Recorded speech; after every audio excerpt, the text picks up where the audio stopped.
Good morning! And I'm just sharing you some of my thoughts sa araw-araw kong ginagawa.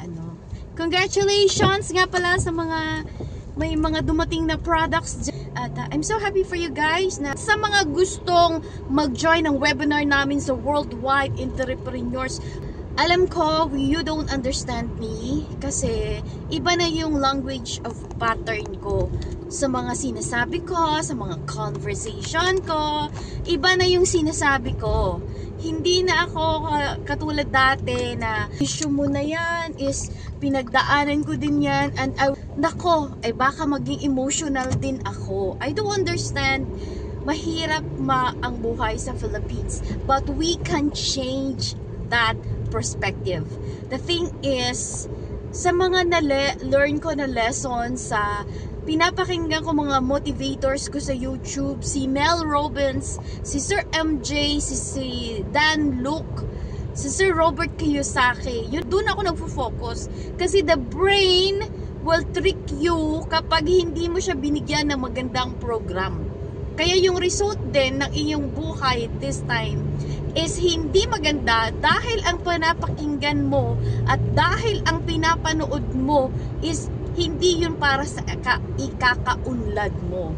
Kung gusto mong umasenso, ito ang tip ko ha, kailangan magbago ka ng mga taong pinapakinggan mo, mga taong nakikita mo, yung mga community mo, yung friends mo. Kung ang friends mo hindi ka dadalhin sa success na gusto mong mangyari, is magpalit ka ng friends. This time, if you like to change, you really have to communicate dun sa mga taong gusto rin umasenso. Pero, yung mga friends mo, nandyan lang yan. The thing is, hindi ka nila dadalhin sa success mo.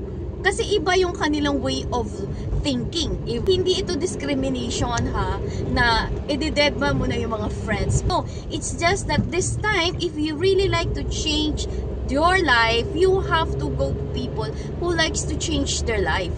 Para hindi ka ma-down, kundi para continue ka ng continue kasi everyday nag-i-encourage sila, remind you na kailangan ito yung gagawin natin. Now, my share for you today is about tricking the mind. Kasi yung mind natin, nalaman ko, isa sa mga guest ni Mel Robbins, doctor siya. This is about programming the brain. Ayaw mo magkaroon ng anxiety, depression, nalilito ka, naguguluhan ka. Kailangan bigyan mo ng assignment ang iyong brain every week. Para doon mag-focus ang brain sa gagawin niya. Kaya magulo ang utak mo kasi ang dami-daming information pero hindi mo alam kung ano ang gagawin mo. So bigyan mo ng focus ang brain mo para malaman niya ang gagawin niya ngayong week or di kaya ngayong month. Gawin nating i-back natin, gawin nating day. Today ano ba yung assignment mo? Goal is a very effective way para umasenso tayo at doon tayo papunta sa gusto nating mangyari. Buhay ko ngayon, I change the way I think. Ngayon hinahanap ng brain ko everyday kasi if I go to work, I am listening a video sa mga motivators. Ngayon kapag nandun ako sa trabaho ko, hinahanap na ng brain ko o sino pakikinggan mo and you need to listen. Kasi yun ang gusto niyang mangyari ngayon. Before talaga ayoko ng mga ganyan. This time, sabi ng brain, okay now, sino yung papakinggan natin? At kailangan useful yung papakinggan natin at kailangan relate ka doon sa papakinggan natin. Sinapakinggan ko din yung body ko. Pagod ako, so kailangan ko matulog. Brain. Kung minsan nandun yung old pattern, no? Tapos huwag mo nang gawin, mamaya na lang. Ngayon nilalabanan ko yan. Sabi ko, this is the right time now.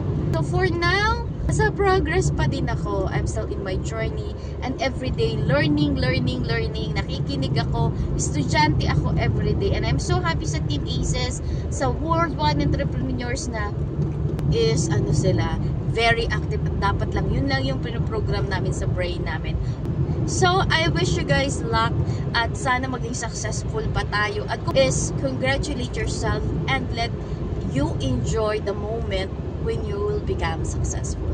And we will be successful. Kasi yun naman talaga yung direction ng ating goal this sa life natin ngayon. Also guys, so happy day sa inyo dyan na nanood ng aking vlog at I'm so happy for you. Bye! Excited ako for your future.